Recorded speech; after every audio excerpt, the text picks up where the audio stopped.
High, hello, নমস্কার। আমি শিপ্রা হালদার বলছি। আমি আজকে আপনাদের সামনে চিকেন চচ্চড়ি দেখাবো। তো আপনারা চিকেন চচ্চড়িটা দেখুন আর আমাকে সাবস্ক্রাইব, লাইক, কমেন্ট করুন প্লিজ। তো আমার এখানটায়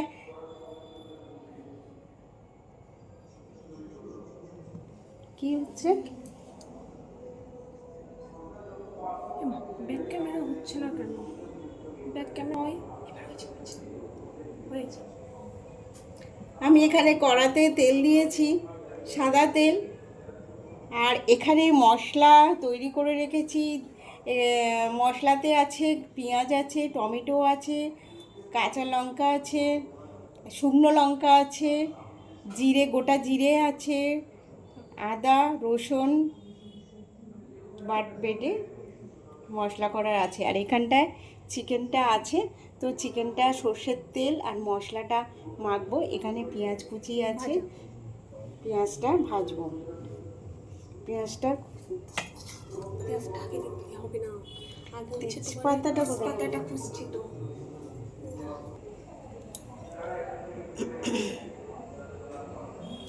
কড়াতে শুকনো লঙ্কা আর তেজপাতা দিয়ে দিচ্ছি তেলের মধ্যে। আর এখানটায় ওটা আস্তে আস্তে হোক। এখানটায় সর্ষের তেল দিচ্ছি।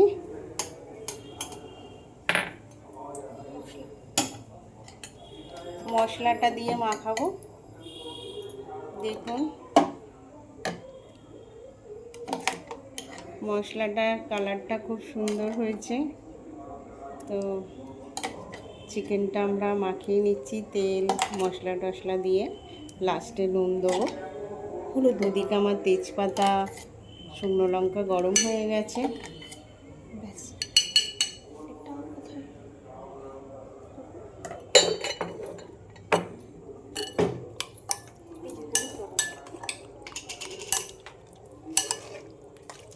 ওতে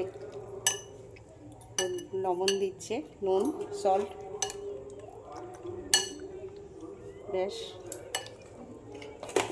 হলদি, এর মধ্যে হলদি দিতে হবে।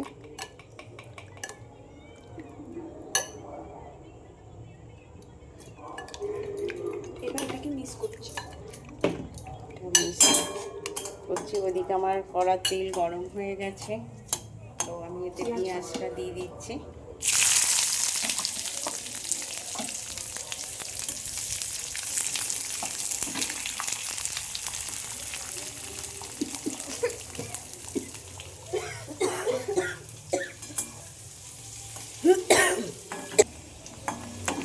পেঁয়াজটা ভাজা হয়নি এখনো, আর একটু ভাজবে। আর এখানটায় আমার সব চিকেনটায় মশলা দেয়া আছে।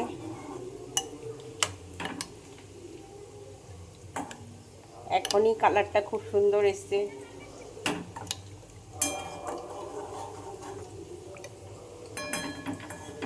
খুব সহজ পদ্ধতিতে রান্না, খুব তাড়াতাড়ি হয়ে যাবে। এখানে পেঁয়াজ ভাজা হয়ে গেছে।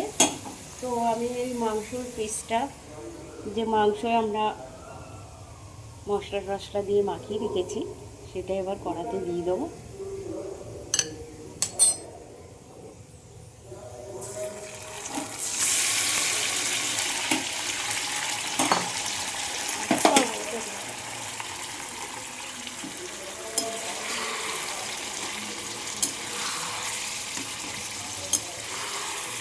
কড়াইয়ের মধ্যে মিক্স করছি।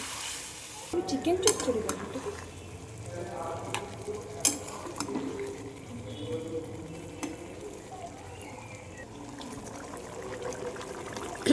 দেখুন, এটা একদম স্লো গ্যাসে রান্না হবে। তো ফুট ধরে নিয়েছে। এটা একদম চচ্চড়ি হবে, জল শুকিয়ে যাবে।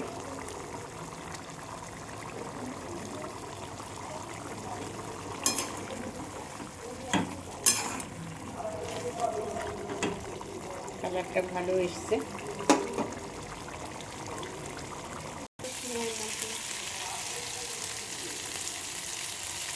দেখুন আমার এটা হয়ে এসছে চিকেন চচ্চড়ি।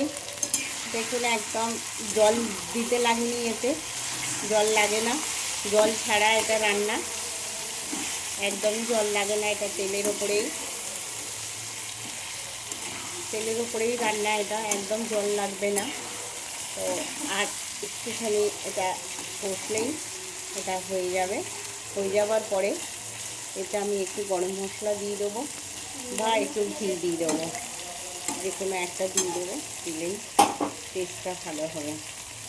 তো আমার এটা হয়ে এসছে, দাঁড়ান 1 মিনিটেই হয়ে যাবে। দেখুন আমার এটা চিকেন চচ্চড়ি হয়ে গেছে, তেল ছেড়ে দিয়েছে। তো আপনারা দেখতে থাকুন আর আমাকে সাবস্ক্রাইব, লাইক, কমেন্ট করুন প্লিজ।